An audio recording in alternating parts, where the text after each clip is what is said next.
여러분 안녕하십니까? 네, 반갑습니다. 저는 따뜻한 남쪽 나라에서 왔습니다. 제일 남단에 있는 창원에서 왔습니다. 창원은 이렇게 전쟁으로 인해서 지금 엄청 바쁘거든요. 무기 만드느라고. 우리나라 그 K방산이라 그래가지고 지금 저희 형제들도 몇몇 분들이 이제 그쪽 관계되는 일들을 하시는데 얘기 들어보니까 진짜 바쁘다고 하더라고요. 하여튼 창원에서 왔습니다. 예, 우리 성경 말씀 좀 보겠습니다. 예, 우리 창세기 50장 말씀 보겠습니다. 창세기 50장 15절부터 21절 말씀까지 제가 읽겠습니다. 창세기 50장 15절입니다.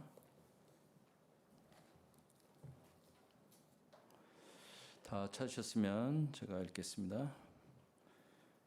요셉의 형제들이 그 아비가 죽었음을 보고 말하되 요셉이 혹시 우리를 미워하여 우리가 그에게 행한 모든 악을 다 갚지나 아니할까 하고 요셉에게 말을 전하여 가로되 당신의 아버지가 돌아가시기 전에 명하여 이르시기를 너희는 이같이 요셉에게 이르라 내 형들이 내게 악을 행하였을지라도 이제 바라건대 그 허물과 죄를 용서하라 하셨다 하라 하셨나니 당신의 아버지 하나님의 종들의 죄를 이제 용서하소서 하매 요셉이 그 말을 들을 때 울었더라.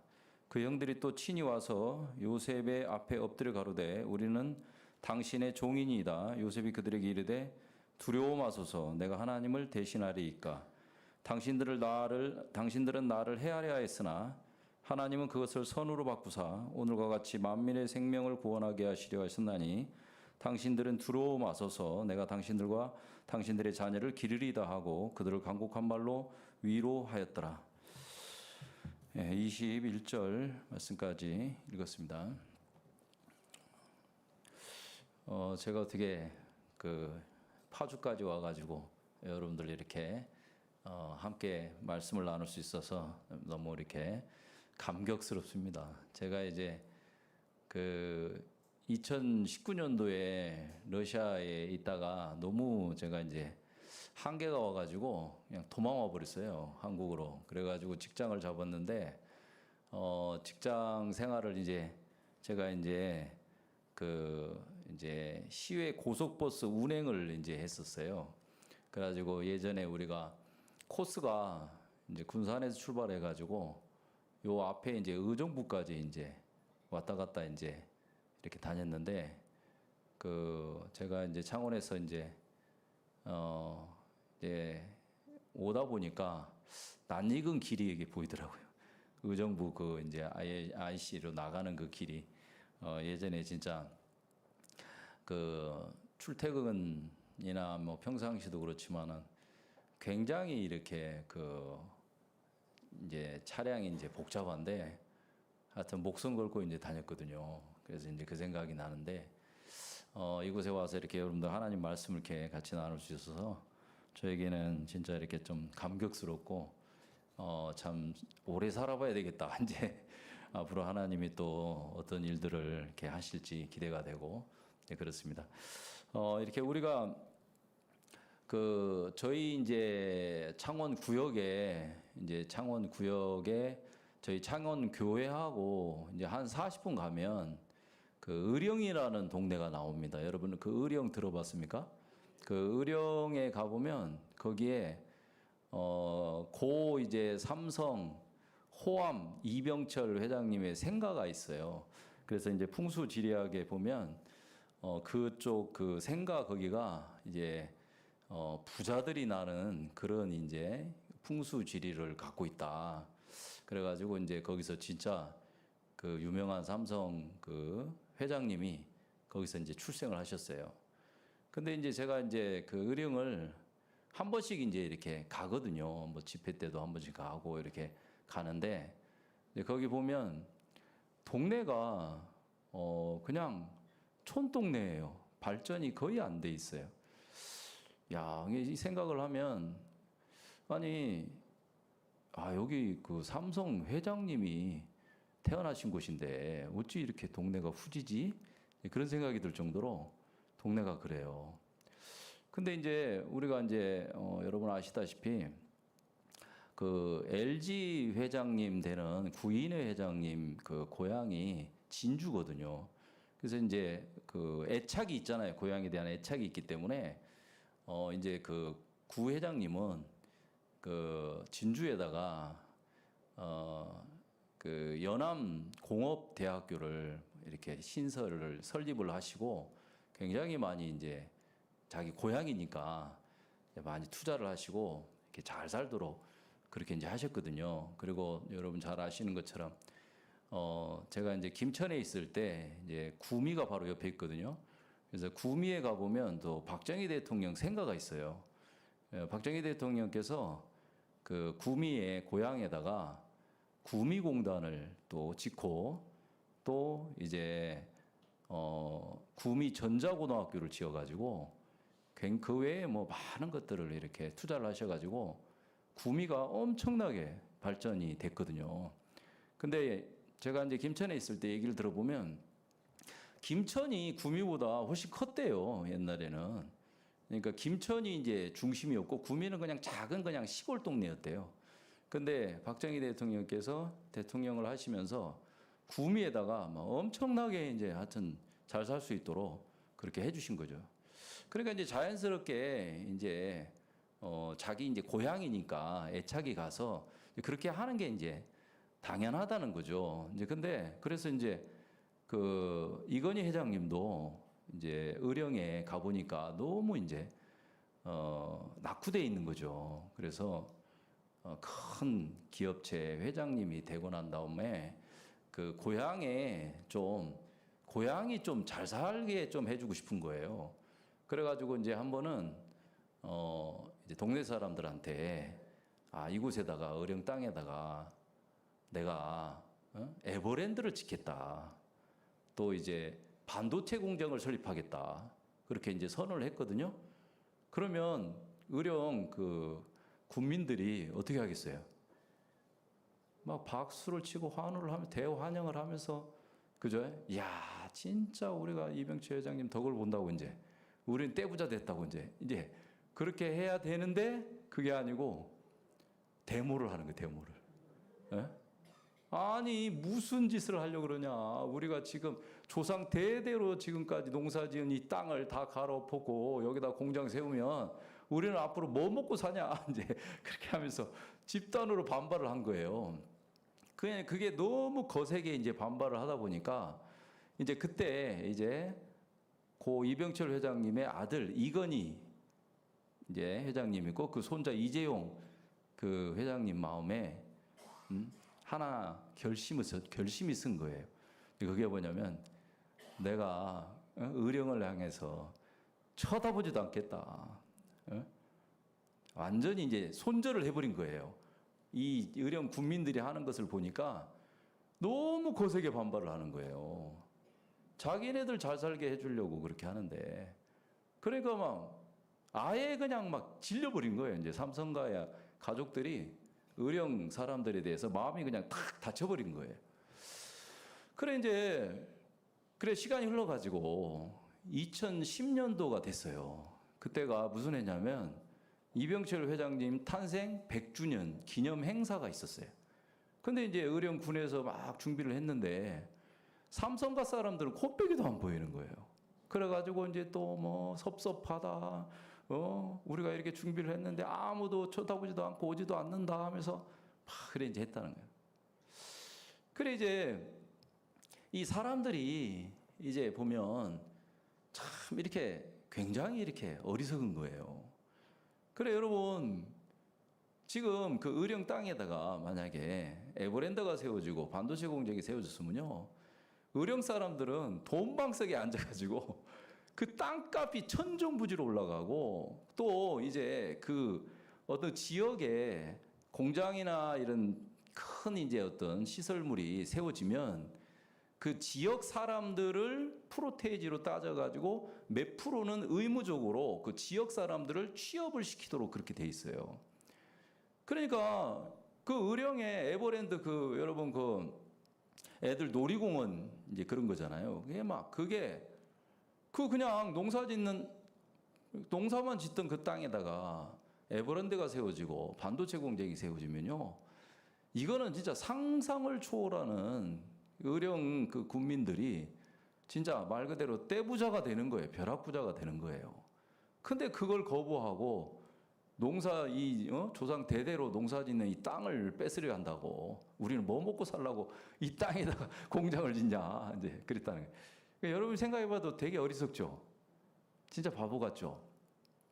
정말 사람들이 참 이게 뭐냐면 이 생각에 전환이 한번 필요하거든요. 그러니까 제가 이제 오래전에 그 울진에서 이제 지낸 적이 있어요. 울진에서 사역을 한 적이 있는데, 거기 보면 울진 원자력 발전소가 있거든요. 근데 이제 원자력 국제법상 원자력이 지어진 반경 8km 내에 있는 모든 동네나 모든 그 지역은 1년에 몇 억씩 있잖아요. 투자를 하게 돼 있어요. 의무적으로.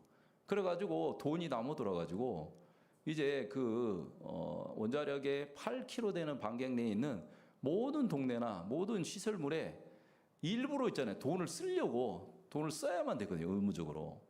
그래가지고 막 그 마을 해관도 지어주고 막 무슨 운동시설도 지어주고 막 그렇게 막 해요. 그러니까 이제 만약에 지금 의령에 에버랜드나 이제 반도체 공장이 만약에 세워졌다면 엄청난 그 효과가 정말 상상할 수 없는 그런 이제 엄청난 일들이 이제 일어날 거란 말이죠. 근데 이제 사람들이 그냥 오로지 그냥 막 농사 짓는 거 막 이런 것밖에 생각 안 해. 그러니까 자기들이 그 복을 스스로 걷어찬 결과가 된 거죠. 얼마나 어리석습니까? 이게 사람이 생각만 하나 딱 바뀌면 엄청난 부자가 될 수 있고 평생 죽을 때까지 막 가난하게 살 수밖에 없고, 또 그거는 뭐 그렇다고 쳐도 어느 생각 속에 딱 하나 잡혀 있으면요, 영원한 멸망을 당하기도 하고, 그 생각이 한번 전환이 딱 돼서 생각이 한번 바뀌면 영원한 생명을 얻고 하나님의 자녀가 되고 영생복락을 누릴 수도 있는 거예요. 그러니까 이 생각이라는 게 굉장히 중요한 거죠. 근데 사람들은 그냥 생각 없이 사는 거죠. 생각 없이. 생각을 두 번 다시 안 하는 거예요. 그냥 1차적인 생각이 올라오면 그 생각 따라서 그냥 말하고 행동해버리고 결정하고, 그래서 나중에 막 후회하는 일들이 굉장히 많이 일어나는 거죠. 근데 삶 속에서 좀 뭐 생각 따라 살다가 뭐 잘못된 일이 생기고 실수하고 뭐 그런 거야 큰 문제가 안 될 수 있지만, 생각을 잘못 가지면 영원한 멸망을 당할 수 있다는 거예요. 그렇기 때문에 이제 그 하나님은 이 말씀을 통해서 우리 생각을 한번 이렇게 바꾸어 주시기를 이제 원하신다는 거죠. 우리가 천국에 가는 거는, 영생을 얻는 것은 우리가 뭐 애를 쓰고 노력하고 우리가 뭘 해야 되는 게 절대 아니에요. 우리의 생각 하나만 바뀌면 우리가 영원한 생명을 얻고 하나님의 믿음의 사람이 되고 하나님으로 은혜를 입고 복을 받는 것은 너무 쉬운 일이에요. 그러니까 우리가 뭘 하는 게 아니에요. 하나님의 복은 우리가 전혀 안 해도 위에서부터 내려오는 거거든요.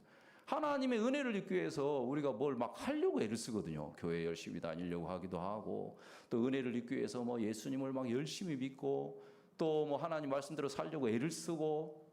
근데 그런 것들은 아무 의미가 없어요.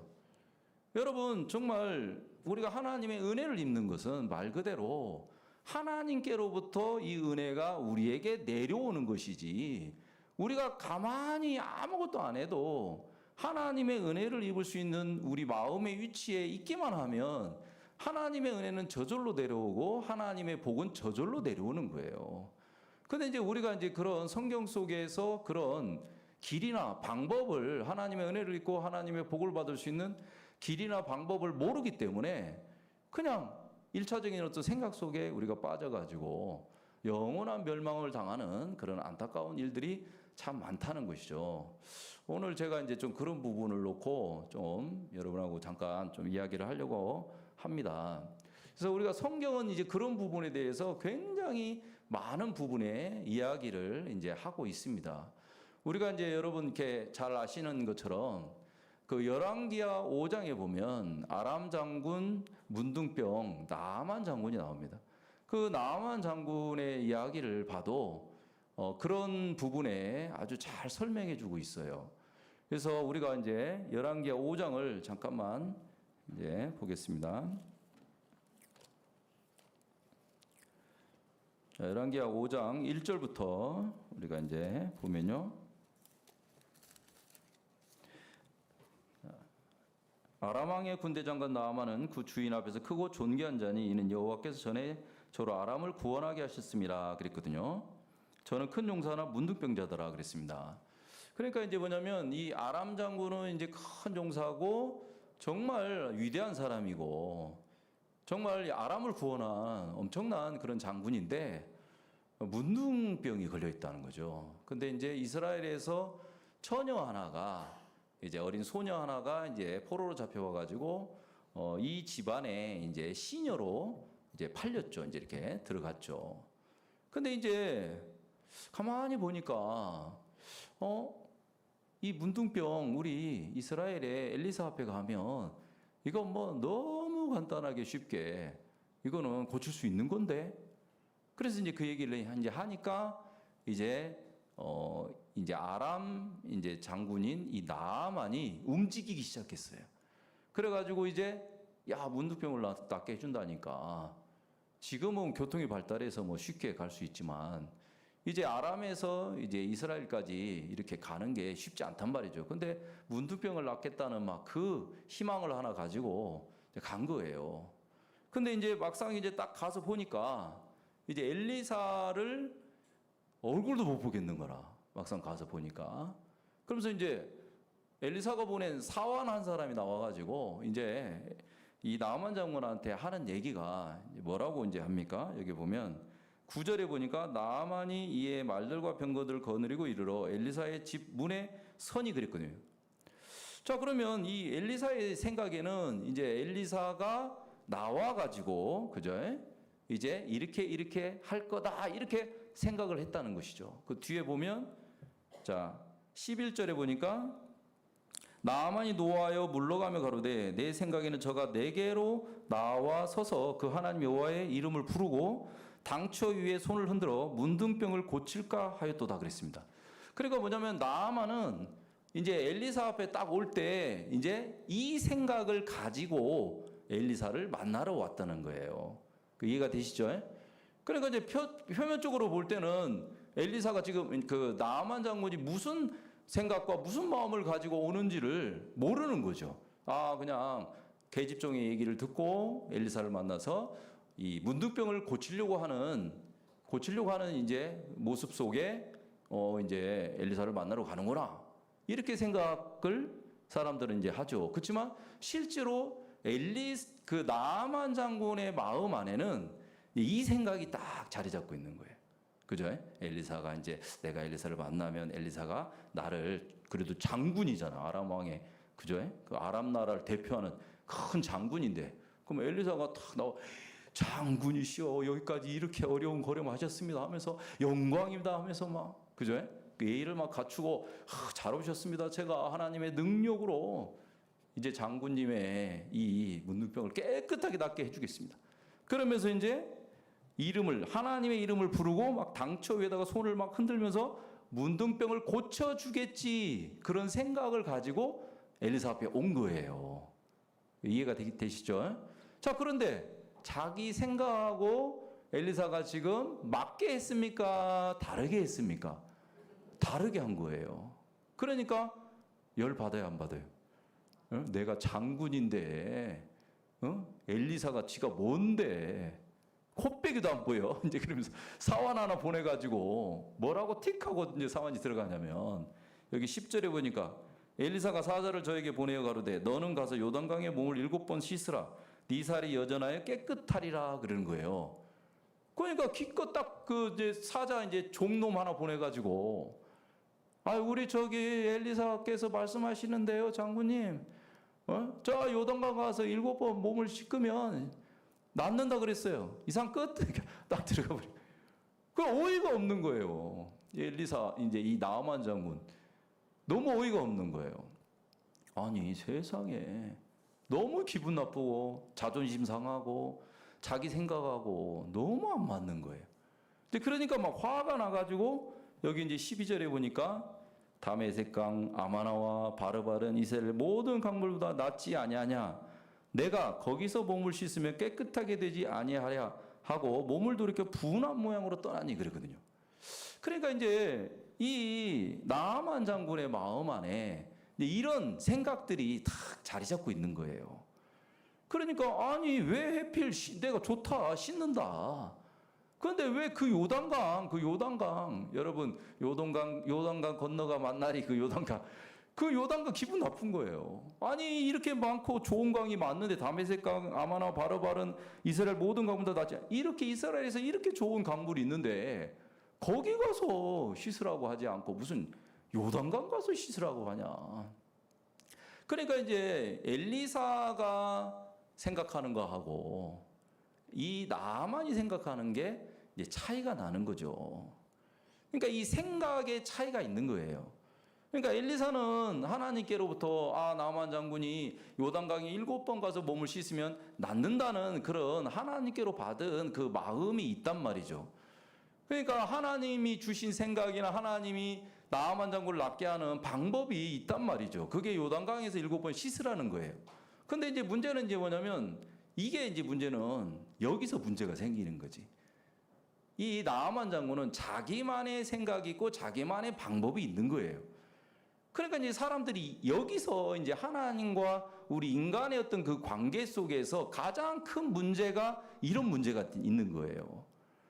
자, 그러니까 우리가 이렇게 말씀을 듣고 우리가 말씀을 가지고 이야기를 해야 되는 이유가 우리는 사실 하나님의 마음에 어떤 마음을 가지고 있을까? 하나님은 어떤 생각을 하고 계실까? 하나님의 뜻은 무엇일까? 하나님의 계획은 뭘까? 하나님의 섭리는 뭘까? 우리가 사실 하나님은 뭐 우리가 우리처럼 육체를 가지고 있기 때문에 같이 뭐 대화를 할 수 있다거나 같이 무슨 뭐 이렇게 만나서 그죠? 뭐 마음에 있는 얘기도 들어보고 이렇게 할 수 있는 게 아니잖아요. 근데 이제 하나님의 마음이나 하나님의 뜻이나 계획이나 방법이나 모든 것들이 이 말씀 속에 이제 들어있는 거죠. 그래서 이제 우리가 이 정확하게 이 하나님의 진리의 말씀을 들어야만 하나님의 마음이 이렇구나. 하나님의 뜻이 이런 게 있었구나. 하나님의 방법은 이런 방법이었구나. 하나님의 생각은 이런 생각이었구나. 내가 가지고 있는 생각하고 틀리구나. 내가 잘못 생각하고 있었네. 이제 그러면서 이제 우리가 하나님께로 마음이 이제 이렇게 옮겨질 수가 있단 말이죠. 그러면 우리 마음과 하나님의 마음이 하나님의 생각과 우리 생각이 하나로 흘러버리면, 그죠? 이제 우리는 이제 하나님께로부터 오는 모든 은혜와 복을 저절로 우리는, 그죠? 흘러받을 수가 있는 거예요. 그래서 우리가 말씀을 들어야 된다는 거죠. 그래서 이제 우리가 말씀을 듣기 위해서 예배도 오고 뭐 성경도 읽기도 하고 기도도 하고 그런 이유가 하나님은 우리가 하나님의 마음이나 하나님의 어떤 생각이나 하나님의 도대체 나를 향하신 뜻과 계획과 섭리가 뭘까? 이거 우리가 모른다는 거죠. 그렇기 때문에 우리가 이제 이번 성경 세미나도 다른 게 아니고 성경을 통해서 하나님이 우리를 향하신 뜻과 마음과 그 생각이 어떤 것인지를 아는 거예요. 이게 믿음이라는 것은 성경 말씀 이게 성경 말씀이 진리이기 때문에 이 진리를 정확하게 알면 믿음은 저절로 생기게 돼 있어요. 그래서 우리가 성경 속에 있는 이 정확한 지식을 우리가 먼저 알아야 온전한 지식은 믿음을 우리 마음에 이루어 주거든요. 그래서 이제 우리 성경 속에서 이번에 세미나 이 시간을 통해서 여러분하고 그런 부분에 좀 이야기를 나누려고 합니다. 그러니까 우리가 이제 예를 들자면 나아만 장군이 뭐 이런 자기 생각이나 문득병을 고칠 때 요런 방법으로 고치면 좋겠다. 자기 생각이나 자기 방법이나 자기 어떤 계획이나 뜻이 이게 그냥 자기 마음이 그냥 온전히 다 비워진 상태에서 엘리사 앞에 딱 갔다면 어떤 일이 일어나겠습니까? 요단강 가서 7번 몸을 씻어라. 예. 하나님의 종이시여 당신이 그렇게 말씀하시면 제가 그대로 시키는 대로 하겠습니다. 그러면 문둥병이 낫는 것이 쉽겠어요, 안 쉽겠어요? 너무 쉽거든요. 그래서 하나님이 우리 인생들에게 하시는 일이 있어요. 그건 뭐냐면 수고로 어떻게 한다고요? 저희 마음을 낮추사 그러는 거예요. 그러니까 사람들이 안타까운 게 뭐냐면 저도 물론 그랬습니다만은 미련해가지고 막 이제 뭐 암이 걸리고 또 뭐 사고 당해가지고 죽을 똥말똥하고 막 그 집안에 막 자식이 막 큰 문제를 일으키고 그런 막 큰 일들이 그런 큰 문제가 생겨야 아이고 하나님 살려주세요, 하나님 은혜 입혀주세요 하고 하나님 앞에 나오더라는 거죠. 그죠? 그러니까 이제 이 우리가 정말 참 사람이 정말 미련하고 어리석어 가지고 진짜 우리가 그런 일을 안 당해도 하나님의 뜻이나 하나님의 마음을 우리가 안다면 우리 마음에서 야 이거 내가 틀렸구나, 이게 아니었구나, 내가 오해했구나. 근데 그러면서 이제 우리 생각도 내려놓고 우리 뜻도 꺾고 내 마음도 이제 버리고, 그래서 우리 마음이 이제 이렇게 비워지면 하나님의 말씀이 우리 속에 그대로 들어와서 그 말씀이 우리를 붙들고 이제 이끌려 우리가 가는 인생이 되는 거예요. 그러면요, 신앙이라는 게, 믿음이라는 게 너무 쉬운 거예요. 그러니까 우리가 이제 왜 신앙생활이 어렵고 믿음이 안 가지지냐면 내가 있잖아요. 내가 하나님을 끌고 다니는 거라. 내가 원하는 대로 하나님 이렇게 해주세요, 저렇게 해주세요 막 그러는 거예요. 어느 날 예수님 앞에 이제 어떤 그 형하고 동생이 있는데 그 동생이 예수님 앞에 나와가지고 무슨 얘기를 하냐면 예수님 하소연을 하는 거죠. 예수님, 아유 제발 예수님, 우리 형이 있잖아요. 아버지 유산을 다 지 혼자 가지고 지 혼자 먹으려고 그래요. 예수님이 좀 형한테 대신 얘기해 주셔가지고 그 유업을 좀 나눠 갖게 해주세요. 그러는 거예요. 그러니까 이제 사람들이 이제 하나님 앞에서 이제 그런 식으로 그런 마음으로 신앙생활을 하는 거예요. 그러니까 여러분 어떻습니까? 하나님 앞에 이제 막 기도할 때 어떤 기도를 합니까? 아이고 하나님, 내 아들놈이 속색입니다. 이런 문제가 있습니다. 좀 이렇게 아들을 좀 이렇게 바꿔주시고 이렇게 해주시고 저렇게 해주시고 막 그러는 거예요. 그러니까 여러분 이게 뭐냐면 하나님이 이 아들을 A라는 사람으로 만들고 싶어 하시는데 이제 문제는 이제 뭐냐면 그죠? 엄마는 있잖아요. B라는 사람이 좀 되고 싶은 거예요. 그래도 하나님 B라는 사람 좀 되게, 내 아들 B라고 B 좀 되게 해주세요. 이제 이런 식인 거예요. 그러니까 하나님은 그 아들을 향한 뜻과 계획과 섭리가 있어서 하나님의 뜻과 계획대로 그 아들을 지금 이끌어가고 있거든요. 근데 이제 엄마는 자기 뜻이 있고 자기가 아들을 요렇게 되기 원하는 그런 마음의 생각들이 있는 거예요. 그러니까 이제 하나님이 이제 동생처럼 예수님, 내 형과 이 재물을 지 혼자만 가지지 말게 하고 나한테도 좀 나눠달라고 그렇게 좀 얘기 좀 해주세요. 그러니까 예수님이 야, 내가 너희들 물건 나누는 자냐 이제 그러는 거예요. 그러니까 우리가 이제 신앙생활하면서 이제 그런 마음을 가지고 있을 때가 많이 있는 거예요. 그러니까 하나님 나 이렇게 해주세요, 뭐 부자게 해주세요, 뭐 이런 문제 해결해 주세요, 뭐 하나님 내 아들 이렇게 바꿔주세요. 그게 내 뜻이고 내 원함이지 하나님이 이런 문제 앞에서 하나님이 나에게 무엇을 가르쳐 주길 원하는가, 이런 문제를 통해서 하나님이 나를 향해서 뜻과 계획이 무엇이 있을까, 또 내 자녀가 내가 볼 때는 정말 저러면 안 될 것 같고 망할 것 같고 막 불량배될 것 같고 막 감옥 갈 것 같고 막 그러는데 아니야, 내가 볼 때는 그렇지만 하나님은 내 아들을 향해서 하나님 뜻과 계획이 있어, 하나님의 섭리가 있어. 나는 다만 그걸 모를 뿐이지. 그러면 그 하나님께 부탁을 하고 하나님 당신이 알아서 하십시오, 나는 잘 모르겠습니다. 그러면 당신이 이 아들한테 내가 이 아들을 바꿀 수가 없습니다.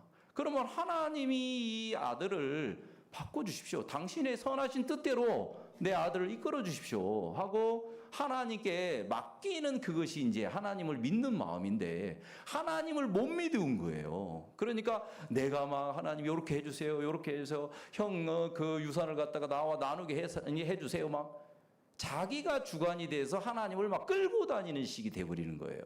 근데 이제 믿음은 뭐냐면 요나단의 병기든 자처럼 요나단의 마음에 하나님이 내가 저 블레셋 진영에 가면 야 하나님 일하시겠다 그런 마음을 하나님 주셨어요. 그러니까 이제 병기든 소녀는 뒤에 따라가면서 요나단이요 하나님께서 당신의 마음에 주신 대로 행하소서 앞서 가소서 그러면 내가 뭐 한다고요? 내가 뒤따라가겠습니다. 근데 그게 이제 하나님의 인도를 받는 사람의 모양인 거예요. 그러니까 우리가 주관이 되면 안 되고 하나님이 주관이 되셔서 우리는 거기에 요나단 병기든 소년처럼 따라가는 그런 위치에 하나님이 우리를 두셨다는 거예요. 근데 그게 아니고 내가 막 하나님 끌고 다니는 거라 내 뜻대로만 하나님 이렇게 해주세요 저렇게 해주세요 그러는 거예요. 그거는 그죠? 믿음이 아니고 완전 내가 하나님의 위치에 딱 올라가 버린 거예요. 하나님보다도 내가 더 위에 있는 거예요. 하나님의 말씀보다도 내가 더 위에 있는 거예요. 그러니 그게 은혜가 내려오겠습니까? 하나님의 그 복이 우리에게 내려오겠습니까? 그죠? 여러분 우리가 이제 사도행전을 보면 사도행전 우리가 1장을 좀 보겠습니다.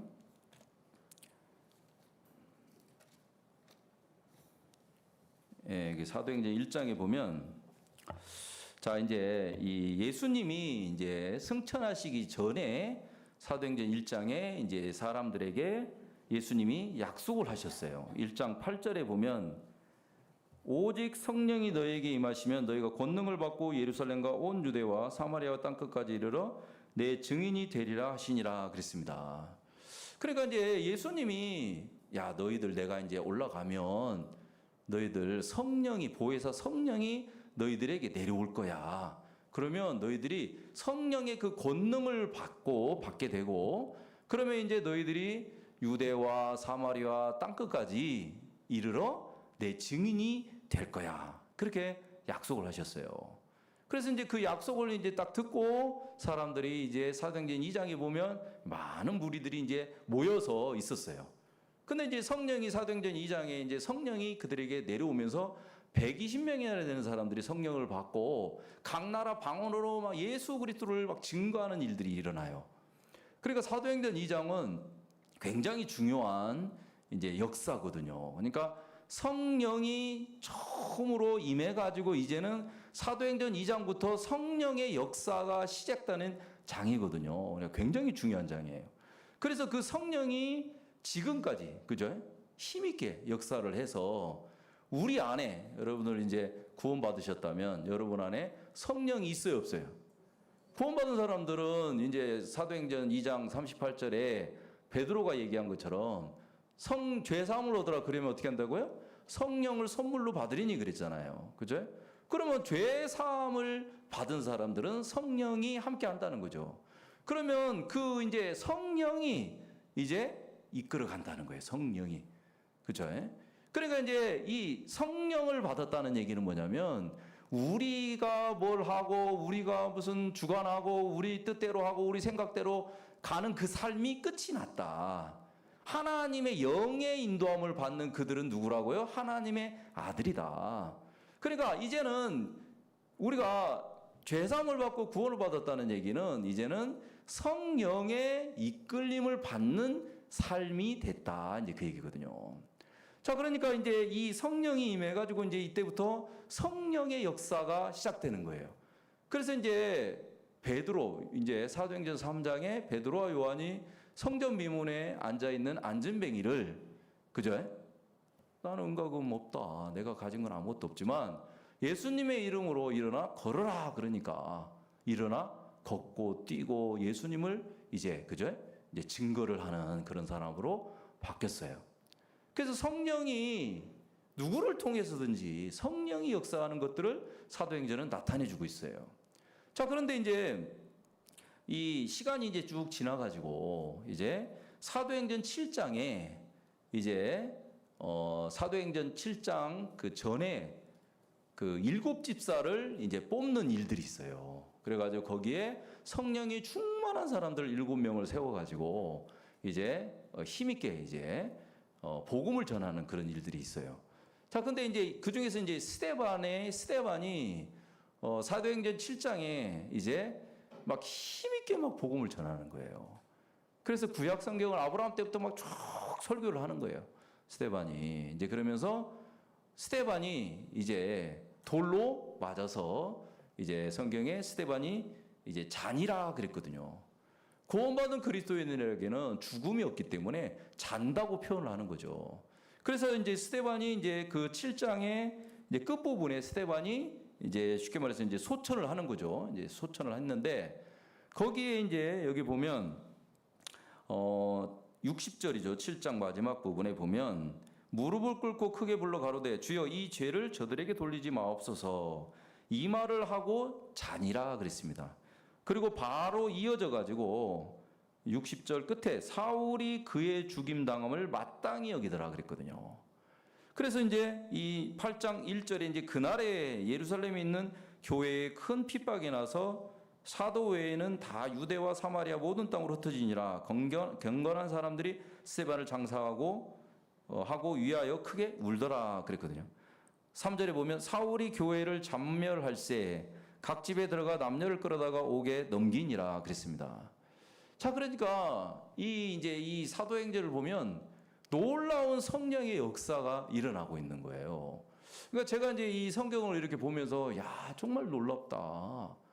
야, 정말 그렇다. 이제 그런 마음이 드는 게 다른 게 아니고, 자, 예수님이 분명히 너희가 성령이 임하면 권능을 받고 유대와 사마리아 땅끝까지 이르러 내 증인이 되리라 그렇게 약속을 했습니다. 자, 그러면 이제 그 약속을 들은 그 무리들은 어떻게 이제 생각을 했을까요? 아, 그래, 예수님이 성령이 임하면 그래, 우리가 이제 땅끝까지 이제 증인이 된다고 했으니까, 야, 하나님이 이제 예수님이 약속하신 말씀대로, 야, 우리를 통해서 이제 땅끝까지 이 복음이 전해지겠구나. 그렇게 생각을 한 거죠. 그러면 이제 이제 우리식으로 얘기하면, 그죠? 야, 그러면 이제 막 구원받는 사람들이 이제 우리가 복음을 구원받는 사람이 일어나겠지? 그러면 이제 이런 사람들이 거기 중에 또 이제 사도가 막, 그죠? 아니, 그 제자들이 또 3천이나 제자가 되고 뭐 이런 얘기들 있잖아요. 그러면 그런 진짜 복음을 위해서 살고자 하는 사람들을 막 모아가지고 성교학교를 만들어야지. 그래갖고 성교학교를 차려가지고 거기서 또 막 그 이제 전도자들을 양성시켜야지. 그래가지고 막 배출해야지. 그럼 유대도 보내고 사마리아도 보내고 전 세계에 다 흩어서 뭐 복음을 전하 보내야지. 그죠? 그냥 그렇게 이제 생각을 한 거예요. 자, 그런데 이 사람들이 생각지 못한 전혀 상상할 수 없었던 일들이 생기는 거예요. 그게 뭐냐면 사울이 딱 등장하는 거예요. 사울, 청년 사울이 등장을 해가지고, 그죠? 이 사울이 예루살렘에 있는 교회를 핍박하는 거예요. 그러면서 그리스도인들을 잡아 죽이고 옥에 가두고 막 사울이 앞장을 서가지고 이런 짓을 막 하는 거예요. 사울이. 그러니까 사울에 대해서 이 그리스도인들은 막 치가 떨리는 거라. 사울 이야기만 들으면 막 두려움이 엄습해 오는 거예요. 그러니까 이렇게 막 악랄한 이 그리스도인들에게는 사울은 굉장히 두려움의 대상이었어요. 자, 그런데 이제 스데반이 딱 죽고 난 후에 바로 예루살렘 교회에 큰 핍박이 있어요. 그 핍박의 주동자가 청년 사울이었어요. 그러니까 이 핍박이 막 엄청난 교회를 막 잔멸할세 이렇게 표현을 해놓은 거 보면 굉장히 큰 핍박이 일어난 거죠. 그러니까 이런 이제 핍박이 이제 일어나니까 우리 옛날에 보면 중국에 복음을 전하다가 공안이 사역자 이동시킨다 그러잖아요. 그죠? 그러면 모임 가지면 언제 또 알고 와가지고 막 도망 다니고 막 난리가 나거든요. 그러니까 막 또 흩어져 버리거든요. 이 모일 수가 없는 거예요. 그러니까 예루살렘 교회가 마치 이제 그런 것처럼 큰 핍박이 예루살렘 교회에 이제 있으니까 예루살렘에만 그 교회가 있었단 말입니다. 근데 이제 이게 큰 핍박이 오니까 걸어봐 살려라 하고 막 다 도망가다 보니까 다 흩어져 버리게 된 거예요. 그러다가 보니까 4절에 보니까 뭐라고 돼 있냐면 그 흩어진 사람들이 두루 다니며 복음의 말씀을 전할세 그러는 거예요. 그래서 그 빌립, 이게 이제 그 7 집사 중에 한 사람인 빌립이에요. 집사 빌립인데 이 빌립이 사마리아에 가서 복음을 전하는 거예요. 그리고 또 빌립이 어느 날 이제 성령에 이끌려가지고 에디오피아 내시를 광야에서 만나는 거예요. 그래서 에디오피아 내시가 이제 구원을 받으면서 아프리카 북동부에 있는 이제 에디오피아 거기에 이제 복음이 전해지는 거예요. 그러면서 이제 이 성령이 계속해서 이제 세계 곳곳으로 지금까지 우리를 통해서 이제 또 박 목사님을 세우셔가지고 복음을 이렇게 전하는 이제 그런 일들이 이렇게 일어난 거죠. 그러니까 이제 이들은 약속을 이제 받고 나서 하나님이 약속대로 야 우리를 통해서 막 땅끝까지 복음을 전하게 할 거야 막 감사하다 야 언제쯤 그런 일이 있을까 막 하고 기대를 하고 막 그랬는데 갑자기 시간이 지나서 보니까 큰 핍박이 나는 거라. 그러니까 막 아이고 하나님 왜 이런 일을 주셨습니까? 우리가 뭘 잘못했는데 막 옥에 갇히고 막 잡아 죽이고 막 또 이제 도망 다니고 막 하나님 우리와 함께 하고 계십니까? 도대체 이거 왜 이런 일이 있습니까? 우리가 뭘 잘못한 게 있습니까? 막 하면서 혼돈이 와버리는 거예요. 아니 하나님이 예수님이 약속하신 약속은 어디 갔습니까? 그러겠어요 안 그러겠어요? 그죠? 그러니까 이제 자기들이 생각했던 거하고는 너무 다른 일이 생기는 거예요.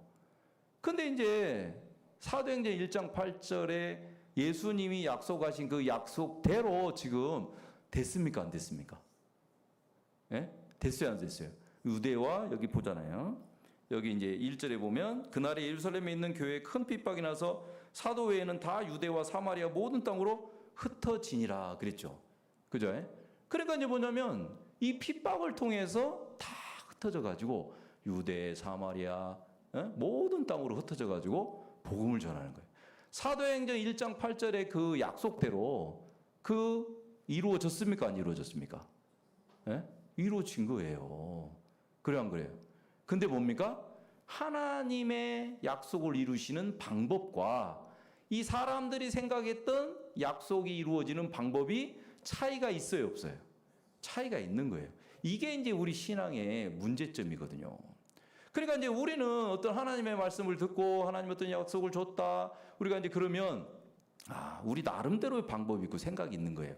요렇게 돼서 요렇게 해서 요렇게 하나님이 이렇게 은혜를 입혀가지고 하나님이 이렇게 일해서 요렇게 하면 되겠지. 이렇게 우리 나름대로 생각이나 우리 나름대로 했던 방법을 가지고 있는 거예요. 그런데 이 예루살렘 교회에 있는 이 사람들처럼 전혀 생각지 못한 일이 생겨버린 거예요. 핍박이 일어나고 다 흩어져 버리고 걸어마다 살려라고 막 다 도망가고 그러니까 사람들이 도대체 이게 무슨 일이지? 하나님의 약속이 이거 이루어지기는커녕 우리 다 도망가가지고 지금 목숨이 달랑달랑 하는데 무슨 우리를 통해서 먼 땅끝까지 복음이 전해져? 이거 말도 안 돼. 이러는 거죠. 근데 하나님은 신실하게 그죠? 하나님의 방법으로 이 약속을 그죠? 예수님이 하신 약속을 이룹니까? 못 이룹니까? 이루잖아요. 그러니까 우리가 신앙생활하면서 이제 그런 부분이 많이 있어요. 그러니까 우리는 나름대로 하나님이 이렇게 해서 은혜 피해주고 이렇게 해서 우리를 막 복을 받게 해주고 막 이렇게 하기를 이제 바라는 거예요. 근데 그걸 버리지 않는 한은 우리는요 마음에 막 혼돈이 찾아오는 거예요.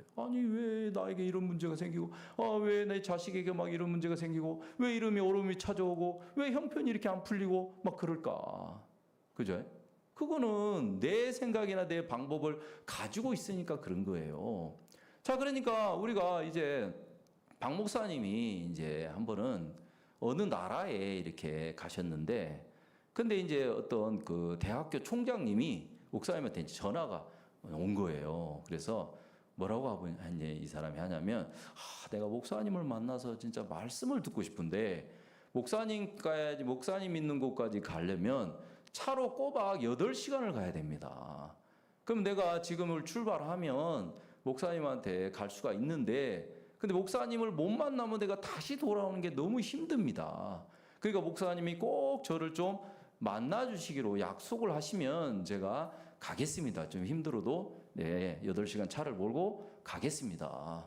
그러니까 목사님이 예, 오십시오. 제가 만나겠습니다. 그래서 감사합니다. 그러면서 막 부지런히 막 차를 몰고 8시간 막 이제 와서 저녁 늦게 이제 도착을 하신 거예요. 그러니까 목사님이 내가 오늘은 막 너무 피곤해가지고 자고 내일 아침에 만나서 이야기하자고. 예, 좋습니다. 그래가지고 그 다음날 이제 만난 거예요. 이제 만나가지고 이제 목사님이 로마서 3장 23절, 24절을 이제 교제를 이제 한 거예요. 근데 이제 로마서 이제 3장 23절을 이야기를 이제 이 말씀을 이제 이 총장님한테 읽어보라고 이제 그런 거예요. 그러니까 자, 여기 로마서 3장 23절을 딱 펴서 이걸 한번 읽어보세요. 그러니까 이분이 이제 모든 사람이 죄를 범하였음에 하나님의 영광에 이르지 못하였더니 예, 맞습니다. 예, 목사님. 예, 저도 죄인입니다. 이 말씀처럼 모든 사람이 죄를 범하였으며 하나님의 영광에 이르지 못하더니 이거 맞는 말씀입니다.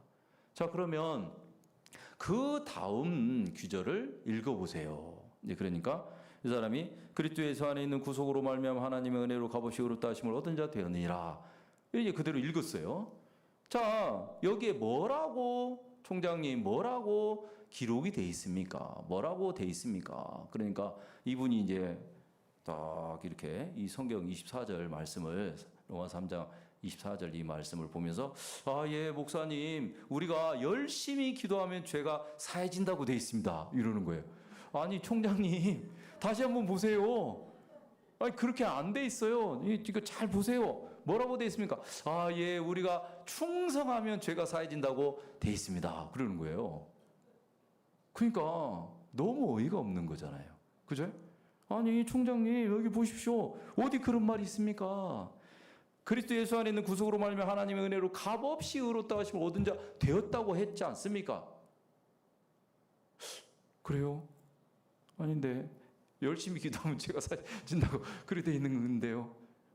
그러니까 이게요, 그분이 그냥 뭐 조금 무슨 정신적으로 문제가 있고 그런 분이 아니고 대학교 총장님인데 유식한 신분인데 아니 그렇게 말을 성경을 뻔히 읽어놓고 이게 뭐라고 돼 있어요? 그러니까 우리가 충성하면 죄가 사해진다고. 아니 그게 이게요 그냥 지어낸 얘기가 아니고 그 총장님하고 목사님이 그렇게 실제로 대화를 한 거예요. 그러니까 우리가 옆에 있었으면 어때요? 기가 막히겠죠, 그죠? 세상에 총장이라고 하는 사람이 아니 글씨도 못 읽나 세상에 어디 그런 말이 어디 적혀 있어?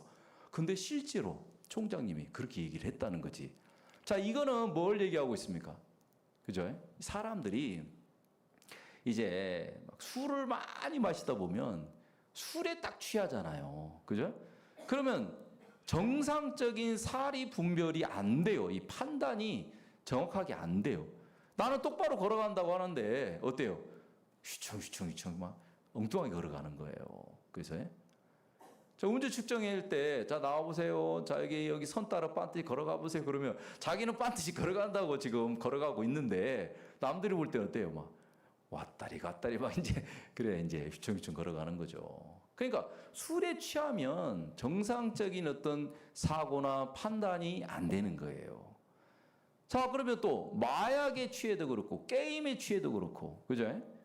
그렇듯이 그런 것들은 눈에 보이는 거니까 그렇게 말할 수 있는데 사람들이 눈에 보이지 않는 마음속에 생각에 취해서 사는 거예요, 사람들이.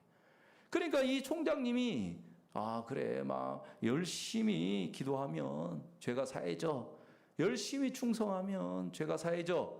그런 생각이죠, 생각. 그죠? 그 생각에 오랜 시간 동안 가스라이팅을 당한 거예요. 여러분 그 가스라이팅이 무슨 말인지 알아요? 가스라이팅이라는 뜻은 뭐냐면요. 요즘 뭐 신조어 같은 건데 이제 그 뭐냐면 어떤 진리나 어떤 사실을 갖다가 왜곡을 시켜가지고 그죠? 계속 오랜 시간 동안 그걸 막 주입시키는 거예요. 뭐 세뇌 교육 시킨다 그런 것처럼. 그러니까 이제 사단이 사람들에게 생각으로 막 가스라이팅을 시키는 거예요. 막 그래 안 그래요? 우리가 죄를 지으니까 죄가 있지라는 그 생각이 가스라이팅 돼가지고 사람들이 대부분 교회 나가는 사람들 물어보거나 아니면 교회 안 나가는 사람들도 예? 선생님 죄가 있습니까 없습니까? 그러면 예, 대부분 사람들이 그런 얘기를 많이 해요. 그죠? 죄를 지으니까 죄가 있죠. 그렇게 얘기를 해요.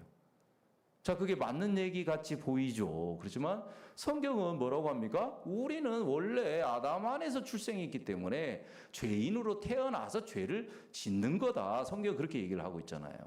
그렇습니까? 안 그렇습니까? 그죠? 그러니까 사람들이 가스라이팅이 되고 사단한테 가스라이팅이 돼가지고 생각에 취해서 사는 거예요. 그러니까 예수 하나님의 은혜로 값없이 의롭다 하시면 얻은 자 되었다고 성경은 분명히 얘기하고 있는데 어떻게 얘기합니까? 예? 열심히 기도하면 죄가 사해진다고 했습니다. 이러고 앉아 있는 거예요. 그러니까 너무 어이가 없는 거예요.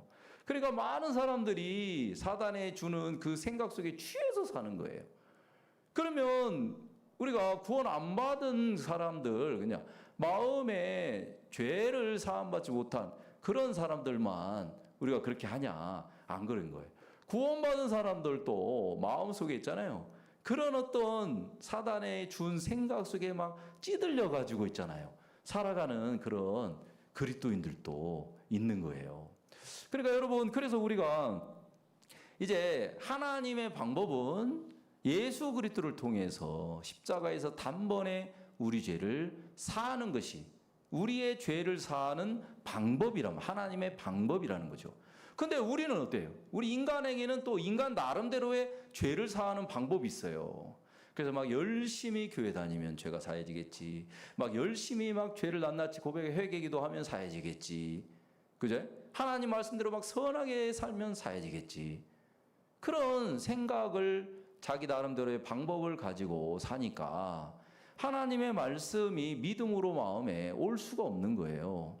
그래서 우리가 이 구약 성경의 창세기 우리가 본문 말씀을 이제 보겠습니다.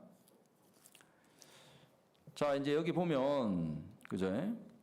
이 45장부터 이제 보면 7절에 아니 5절에 보면요. 45장 5절에 보면 당신들이 나를 이곳에 팔았으므로 근심하지 마소서 한탄하지 마소서 하나님이 생명을 구원하시려고 나를 당신들 앞서 보내셨나이다. 7절에 보면 하나님이 큰 구원으로 당신들의 생명을 보존하고 당신들의 후손을 세상에 두시려고 나를 당신들 앞서 보내셨나니 그런즉 나를 이리로 보낸 자는 당신들이 아니요 하나님이시라. 하나님이 나로 바로의 아비를 삼으시며 그 온 집의 주를 삼으시며 애굽 온 땅의 치리자를 삼으셨나이다. 그랬습니다. 그러니까 이제 요셉이라고 하는 이 사람이 하나님이 어렸을 때 이제 치리자가 된다는 꿈을 주셨어요. 근데 요셉도 마찬가지였어요. 요셉도 어렸을 때 하나님 나를 치리자로 세울 거라는 꿈을 이제 약속을 통해서 꿈을 통해 약속을 받았어요. 그러면 요셉도 이제 생각할 때, 내가 이제 뭐 이렇게 교육도 잘 받고, 이제 뭐 장성하면 더 좋은 학교에 막 가고, 이렇게 막 해서 막 하나님이 돕고 은혜를 입혀가지고, 내가 이제 하나님이 약속하신 대로 내가 이제 치리자가 될 거야. 그렇게 이제 생각을 했는데, 아니, 형들한테, 그죠? 팔리고, 또 막 억울한 누명을 씌워가지고, 그죠? 감옥에 갇히고, 술 맡은 관원장 만나가지고 또 꿈을 해석해주고 그 2년이 또 이제 지나고 난 다음에 바로왕이 또 회개망측한 꿈을 꾸고 그래서 바로왕 앞에 가가지고 결국은 치리자가 되는 거예요. 그러니까 이제 하나님이 요셉을 내가 너를 치리자로 만들 거야 이렇게 말씀을 하셨는데 그 방법에 대해서는 얘기를 안 했어요. 어떻게 해서 네가 치리자가 될 거야 이거는 얘기를 안 했어요. 그 과정은 얘기를 안 했어요. 근데 이제 요셉 편에서는 내가 이렇게 하고 이렇게 자기 나름대로 어떤 생각이고 방법이 있는 거죠. 근데 이제 감옥에 자기가 갇혀가지고 뭐 치리자가 된다. 이런 거는 상상조차도 못했다는 거죠. 근데 하나님은 치리자를 만들기 위해서 하나님은 감옥에도 갇히고 술 맡은 사람을 만나게 하고 꿈도 해석하게 해주고 이게 다 요셉을 향한 하나님의 약속을 이루시기 위한 과정과 섭리 하나님의 뜻과 계획이 있었던 거예요. 자, 그러니까 이제 그걸 이제 요셉이 깨닫게 된 거예요. 그렇구나. 나는 막 형들에 대해서 막 밉고 나를 세상에 아무리 그래도 나를 이렇게 팔아.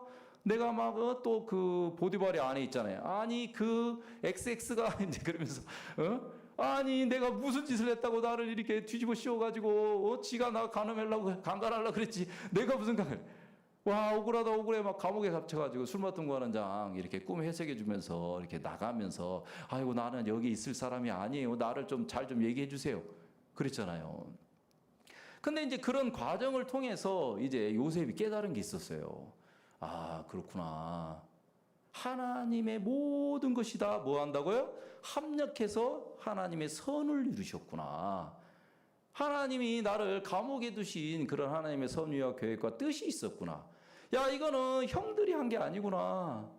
야 보디발의 아내가 나를 감옥에 집어넣은 게 아니구나. 하나님이 당신의 뜻을 이루기 위해서 나를 이렇게 하셨구나. 그 마음에 치리자가 되기 전에 그 요셉의 마음에 하나님이 딱 세워진 거예요. 여러분 박목사님께서 군대에서 그죠? 장갑을 주신 하나님, 찹쌀떡을 주신 하나님, 그죠? 그 부대장을 만나서 예배당을 막 짓게 하신 하나님, 그죠?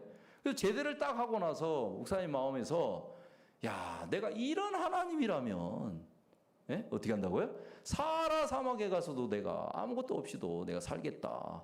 그러니까 목사님은 군대 생활을 통해서 찹쌀떡 얻고 무슨 뭐 장갑을 얻고 그건 중요하지 않아요. 그걸 주신 하나님, 그죠? 그 하나님을 마음에 얻은 거예요. 그러니까 목사님이 이런 하나님이 나와 함께 계신다면 내가 어디에 가도 내가 정말 행복하게 살 수 있겠다. 그 마음을 가진 거예요. 그러니까 이제 이 요셉도 하는 말이 바로 박 목사님이 얻으셨던 그 하나님을 요셉도 얻은 거예요. 이런저런 이런 과정을 통해서 아 이게 다 형이 그런 게 아니고 보디발의 아내 사람이 나한테 이렇게 한 게 아니구나. 이건 하나님이 이렇게 하셨구나. 그러니까 형들에 대한 악감 막 복수하겠다는 인간적인 마음들 그런 마음들이 뭐예요? 다 없어진 거예요. 그죠? 그러니까 우리가 막 뭐 원수를 맺고 누가 누구 때문에 그랬다 이거는 마음에 하나님이 세워지기 전까지 그래요. 인간적인 그런 마음들로 막 가득 차가지고 막 분해가지고 막 내가 이렇게 말이야 무시당하고 누구 때문에 내가 이렇게 됐다 막 이런 거는 하나님이 마음에 요셉처럼 세워지기 전에는 그렇게 돼요. 그렇지만 이제 이게 하나님이 이렇게 한 거, 사람이 이렇게 내게 한 게 아니구나. 하나님이 나에게 주신 약속을 이루기 위해서 하나님이 이렇게 하셨구나. 그 요셉의 마음에 하나님이 딱 세워지니까 그냥 눈 녹듯이 있잖아요. 사람에 대한 악감, 복수심, 미워하는 마음 이런 것들이 다 끝나버린 거예요. 그러니까 이제 요셉의 그 형들에게 요셉이 얻은 그 하나님 있잖아요. 너무너무 복된 그 하나님, 약속을 신실하게 지키고 행하시는 하나님, 그 하나님을 주고 싶은 거예요. 근데 요셉의 이 형들이 이제 17년 동안 그래서 요셉하고 같이 지냈어요. 자, 그런데 이제 요셉의 아버지 야곱이 이제 죽는 그런 일이 이제 생겼어요. 그래서 죽고 난 다음에 형들이 이제 와가지고, 아버지가 돌아가시기 전에 그랬어. 우리가 너한테 죄 지은 거 있잖아. 그거 용서해 주라고 했어. 거짓말이거든, 그게. 그런 적이 없거든. 왜 그러냐면 여기 이제 우리가 50장 15절에 보면 요셉의 형제들이 그 아비가 죽었음을 보고 말하되 요셉이 혹시 우리를 미워해 우리가 그에게 행한 모든 악을 다 갚지나 아니할까 하고 요셉에게 거짓말로 아버지가 살아있을 때 우리 죄와 허물이 있어도 용서해달라고 그렇게 아버지가 부탁을 해서 우리 죄를 용서해줘 요셉 그러고 있는 거예요. 그러니까 그 말을 들으니까 요셉이 우는 거예요. 울어. 그죠? 너무 안타까운 거지. 아니에요. 형님들 아니에요. 하나님이 그렇게 하신 거예요. 내가 얘기했잖아요. 형들의 그 죄 다 씻어졌다고. 내가 다 용서가 됐다고. 당신들이 그런 게 두려워하지 마세요. 하나님이 이렇게 하신 거예요. 근데 그들은 요셉하고 17년 동안 있으면서 늘 요셉 앞에 두려움을 갖고 부담을 갖고 그렇게 살은 거예요. 왜? 요셉에게 있는 그 하나님이 형들에게는 없었던 거예요. 그러니까 이제 막 요셉이 있잖아요. 어느 날 안색이 막 좀 안 좋은 거야. 그러면 야 오늘 우리 이제는 초상날인가 보다. 이제 그러면서 요셉 앞에 자유가 없는 거예요. 그죠? 그러니까 사람들이 이 죄에 대한 막 하나님 앞에 나아갈 때 죄에 대한 그 부담을 가지고 있잖아요. 막 하나님 앞에 내가 뭘 잘못했나, 뭐 어떤 사고가 일어나고 문제가 생기면 내가 또 뭐 하나님한테 뭐 잘못했는데 내가 요즘 막 하나님과 멀어져서 그런가, 세상 것을 탐하고 성경도 안 읽고 막 예배도 안 나오고 막 그러니까 나한테 이런 일이 있나? 요셉의 형들처럼 있잖아요. 이렇게 하는 거예요. 그런데 아닌 거예요. 그래 여러분, 시간이 많이 갔습니다. 그래 여러분, 정말 우리가 하나님은 그죠? 우리가 로마서 8장 말씀 한 절만 보고 마치도록 하겠습니다. 로마서 8장에 보면 자 31절, 그런즉 이 일에 대하여 우리가 무슨 말하리요? 만일 하나님이 우리를 위하시면 누가 우리를 대적하리요? 자기 아들을 아끼지 아니하시고 우리 모든 사람을 위하여 내주시니가 어찌 그 아들과 함께 모든 것을 우리에게 은사로 주지 아니하시겠느냐? 누가 능히 하나님 택하신 자들을 송사하리요? 의롭다 하시니는 하나님이시니 누가 정죄하리요? 그랬습니다. 그러니까 우리가 하나님이 아들 예수 그리스도를 아끼지 않고 우리에게 줬다는 거예요. 여러분 생각해 보십시오. 하나님과 우리가 죄로 말미암아 원수가 됐는데 우리 같은 원수를 위해서 하나님이 자기 아들을 아끼지 않고 내어줬다 이 말이죠. 자, 그래서 우리를 뭡니까? 그죠? 예수 그리스도로 말미암아 우리가 뭐 됐다고요? 의롭게 됐다는 거예요. 자, 그러면 그 의롭다고 하신 이가 누구냐? 하나님이시라는 거죠. 그죠? 그러니까 우리가 죄 없다, 뭐 의롭다, 너 죄 있어 없어? 복음 전하고 죄 있어 없어? 막 그 죄 있어 없어? 그 죄 없다 이 소리만 듣고 싶어 하잖아요. 근데 그게 아니고 죄 없다는 말을 믿는 게 아니고 너에게 죄가 없다고 말씀하시는 자가 누구냐 이거지. 의롭다고 하시는 이가 누구냐? 바로 의롭다고 하시는 하나님을 믿는 것이 믿음이다. 아멘. 그죠? 의롭다는 말만 믿으면 그 믿음이 아니고 의롭다고 누가 말씀했냐? 하나님이 이야기했다. 그러면 내가 내 생각에는 죄를 지니까 죄가 있지라고 생각하는 것은 거짓된 것이라는 거죠. 의롭다고 하신 분이 하나님이라면 그죠? 우리는 의로워졌다. 영원히 온전케 됐다. 그걸 누가 얘기했냐? 하나님이 말씀하셨다. 그러면 누가 정죄하리요? 그죠? 어느 누구도 이제 죄인이라고 말할 수가 없다. 아멘. 네. 기도하겠습니다. 하나님 아버지 감사합니다. 의롭다고 하신 하나님께서 우리 마음 가운데 그 하나님에 대한 믿음을 주시고 이번 성경 세미나를 통해서 말씀 속에 있는 하나님을 향한 뜻과 계획과 섭리를 깨닫게 해주셔서 우리 마음 속에서 이제 내 생각을 따라 또 나를 믿는 믿음에서 벗어나서 하나님을 온전히 믿는 믿음의 세계로 우리가 넘어갈 수 있도록 이끌어 주셔서 하나님의 은혜가 또 하나님의 모든 하늘의 신령한 복이 우리에게 이제 흘러 내려올 수 있는 그런 은혜를 입기를 바랍니다. 아직도 사단에게로부터 그 어두운 생각 속에 죄가 있다는 생각 속에 머물러 있는 사람이 있습니까? 정말 그런 분들이 계시다면 이번 성경 세미나를 통해서 그 생각의 변화를 받고 하나님의 말씀이 그 마음의 믿음으로 세워질 수 있도록 주께서 축복해 주시기를 바랍니다. 감사합니다. 또 이어지는 2부 교제 시간들을 통해서 주님께서 역사해 주시기를 바랍니다. 예수님의 이름으로 기도드리옵나이다. 아멘. 마치겠습니다. 감사합니다.